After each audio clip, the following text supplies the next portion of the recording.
नमस्कार दोस्तों, स्वागत है आपका इस वीडियो में। इस वीडियो में हम लोग पटना हाई कोर्ट की तरफ से क्या कुछ अभी अपडेट निकल कर आ रही है, जैसे कि कल जो केस की सुनवाई है उसको लेकर हम सारी अपडेट आपको बताने वाले हैं।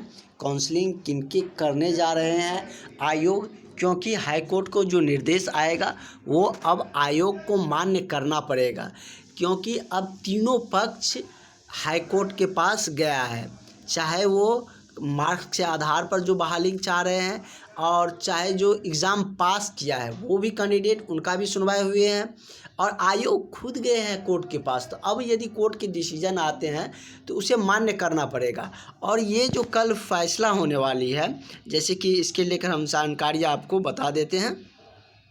जैसे कि ये लास्ट आपको 15 मार्च को सुना गया था, लेकिन केस इस 15 मार्च को समाप्त नहीं हुआ था, इसको एडजर्न किया गया था। आप यहाँ पर देख सकते हैं कि इस केस को एडजर्न किया गया था और किस डे के लिए एडजर्न किया गया था, तो ये भी हम आपको बताते हैं।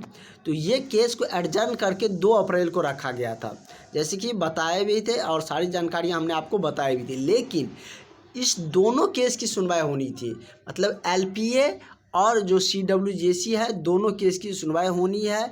इसको लेकर जो एलपीए, मेनली ये एलपीए को लेकर ही है, जैसे कि स्टेट ऑफ बिहार के द्वारा जो मतलब ये जो अर्चना कुमारी जो केस किए थे उन पर जो अपील किए गए हैं, जो एलपीए केस किया गया है, तो उनके समक्ष ही ये मतलब कि उसके रिगार्डिंग ही सुनवाई होने जा रही है। लेकिन अब नया मोड़ आ गया है और पटना हाई कोर्ट इसको इग्नोर नहीं कर सकते हैं।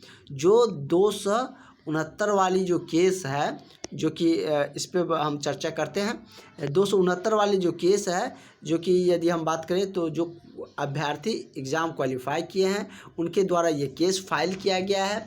तो इनको अब आयोग या कोर्ट नज़रअंदाज बिल्कुल भी नहीं कर सकता है।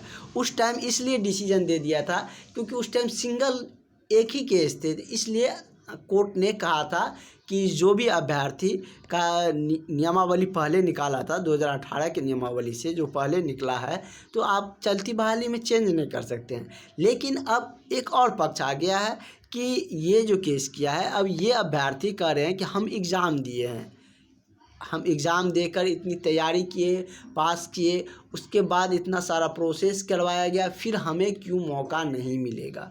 अब इनका भी कहना उचित है।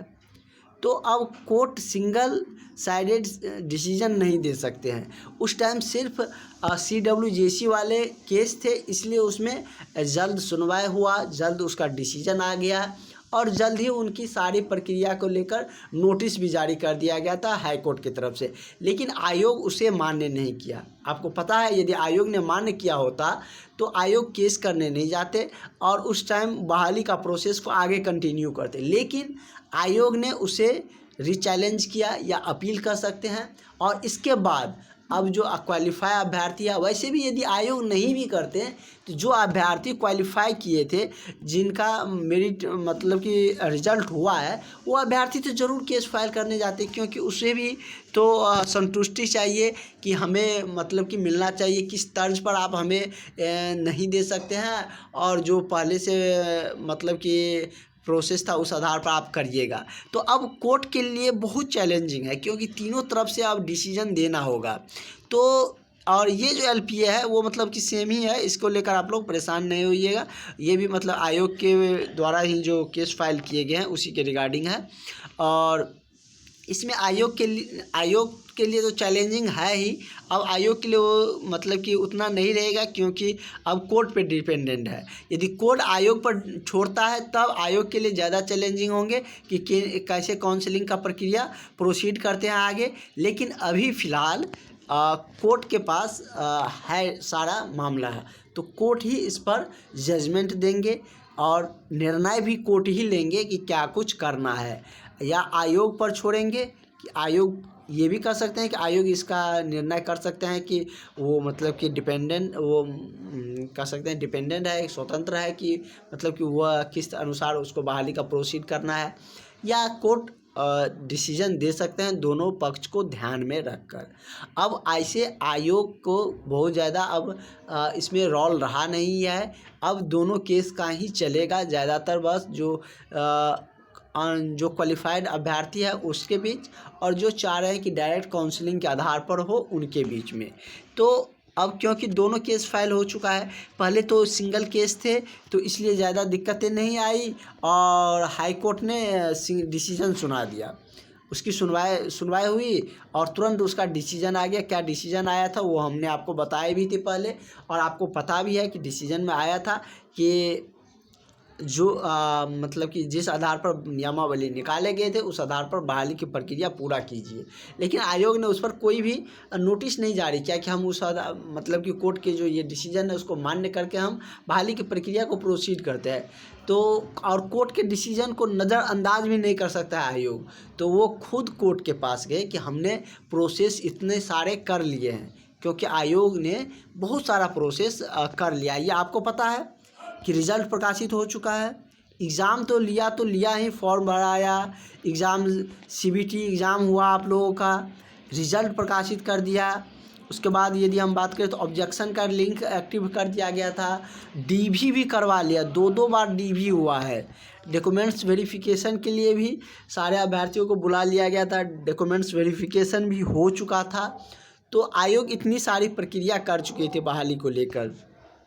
तो आयोग नहीं चाह रहे हैं कि एक ही बहाली को हम बार बार प्रोसीजर को दोहराए कि इस बार इस तरीके से करते हैं और फिर कुछ दिन बाद चेंज करके नहीं वही तरीका ठीक है उसी तरीक़ा से हम करते हैं, क्योंकि उसमें बहुत सारा समय लगता है, बहुत सारा मतलब कि उसके पीछे रीज़न भी रहते हैं। क्योंकि अब तो नियमावली बन गया है, 23 का नियमावली तो बन गया है कि हम मतलब एग्ज़ाम पैटर्न लेंगे। तो ये भी चाह रहे हैं कि अभी से ही ये सारे जो एग्ज़ाम ले लिया गया है तो उसको शुरू किया जाए, क्योंकि उस टाइम सरकार का भी कह सकते हैं या और कोर्ट का भी वो मतलब कि आयोग का और सरकार का भी, जब सरकार चेंजेज हुए थे तो उस समय एग्ज़ाम का आया था। आप लोगों ने बहुत ज़्यादा संख्या में धरना भी दिए थे और उससे नहीं कुछ हुआ तो आप लोग कोर्ट के पास गए थे। तब तक जब तक कोर्ट का डिसीजन आया कुछ फाइनली, तब तक आप लोगों का एग्ज़ाम सारा कुछ बहुत सारा प्रोसेस हो चुका था और थोड़ा सा और लेट होता था। आयोग इतनी शीघ्रता से वर्क कर रहे थे कि हो सकता था कि मेरिट लिस्ट भी जारी कर देते, लेकिन कोर्ट का डिसीजन आने पर उसे रोका गया है और अभी फ़िलहाल कुछ कहा नहीं जा सकता है कि इसमें क्या कुछ होगा, क्योंकि जब तक कोर्ट ठोस कोई निर्णय नहीं लेते हैं, कोई जानकारियां नहीं देते हैं, आप नहीं कर सकते हैं। क्योंकि कोर्ट में गया है मामला तो ये लंबा भी जा सकता है। ऐसा नहीं है कि 2 अप्रैल को आपको फाइनल डिसीजन मिल जाएंगे। हम आपको क्लियरली बता रहे हैं, ऐसा नहीं है कि आपको 2 को फाइनली डिसीजन मिल जाएगा कि ये होने वाला है।